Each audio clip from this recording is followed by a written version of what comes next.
Rose பீட்டர்னு ஒரு collector ஆட்சி பண்ணார். பிரிட்டிஷ் காலத்துல அவர் ஆட்சி பண்ணார். அவர் என்ன பண்ணுவாரு, மீனாட்சி அம்மன் மேல அவருக்கு மிகப்பெரிய பக்தி. பக்தி தான் முதல் நிலை. அந்த மீனாட்சி அம்மன் மீது அவருக்கு அப்படிப்பட்ட பக்தி. அவர் என்ன பண்ணுவாரு, குதிரையில தினம் பூட்ஸ் கால கலட்ட மாட்டார், ஷூவை கலட்ட மாட்டார். அப்படியே இருந்து தெற்கு கோபுரத்துல நேரா மீனாட்சி அம்மனை பார்த்து வணங்கிட்டு தான் அன்னைக்கு நாளை தொடங்குவார். ரோஸ் பீட்டர் அவர் பிறப்பால வேறு மதத்தவர் ஆனாலும் கூட மதுரை மீனாட்சி அம்மனை வணங்கிட்டு தான் அவர் அடுத்த வேலையவே தொடங்குவார். தினம் இதை ஒரு கடமையாகவே வச்சிருப்பார். இரவு நேரம் மழை பெய்யுது, இடி இடிக்குது, பயங்கரமான மழை, புயல் காற்றோட மதுரையில. இப்ப நைட்டு 12 மணிக்கு அவர் வீட்டு கதவை யாரோ தட்டுறாங்க. இவர் கதவை திறந்து பாக்குறாரு. பச்சை பட்டுடுத்தி, பச்சை பாவாடை சட்டை கட்டி, ஒரு 8 வயது சிறுமி, முகமெல்லாம் மஞ்சள் பூசி, ஒரு திலகமிட்டு, கை நிறைய வளையலோட பச்சை பாவாடை கட்டை சட்டி ஒரு 8 வயது சிறுமி நிக்கிறான். இவர் அதிசயமா பாக்குறாரு.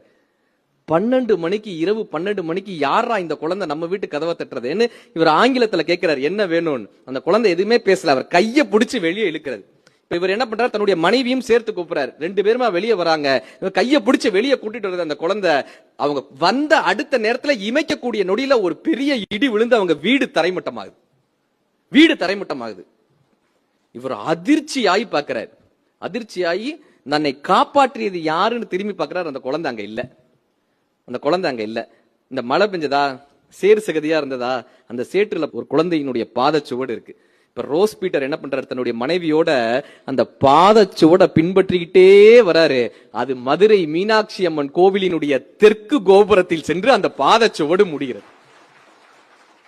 இவர் போய் முட்டி முட்டி அலறாரு.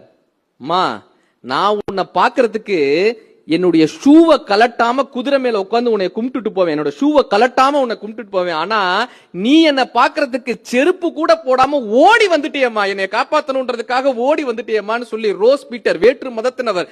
ஆனா அவர் என்ன தெரியுமா பண்ணாரு, மதுரை மீனாட்சி அம்மனுக்கு மரகத கற்களால் தங்க பாதுகை அனுப்பிச்சார். இன்றைக்கும் மதுரை மீனாட்சி அம்மன் திருவிழாவில் அந்த திருமண வைபவத்தில் ரோஸ் பீட்டர் என்ற அவர் கொடுத்த அந்த தங்க பாதுகை, மரகத கற்களால் பதித்த அந்த தங்க பாதுகை மதுரை மீனாட்சி அம்மனுக்கு அணிவிக்கப்படுகிறது.